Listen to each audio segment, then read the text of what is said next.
वर्षों तक वन में घूम घूम बाधा वीरों को चूम चूम, सरधूप घाम पानी पत्थर पानवाए कुछ और निखर। सौभाग्य सब दिन सोता है, देखें आगे क्या होता है। मैत्री की राह बताने को, सबको सुमार्ग पर लाने को, दुर्योधन को समझाने को, भीषण विध्वंस बचाने को भगवान हस्तिनापुर आए, पांडव का संदेश लाए। दो न्याय अगर तो आधा दो, दो न्याय अगर तो आधा दो, पर इसमें भी यदि बाधा हो तो दे दो केवल 5 ग्राम, रखो धरती अपनी तमाम, हम वही खुशी से खाएंगे, परिजन पर हंसी न उठाएंगे।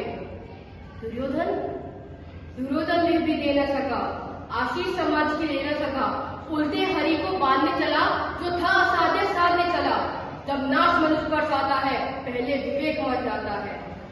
हरि ने भीषण हुंकार किया, अपना स्वरूप विस्तार किया। डगमग डगमग दिग्गज डोले, भगवान कुपित होकर बोले, जंजीर बढ़ाकर सारे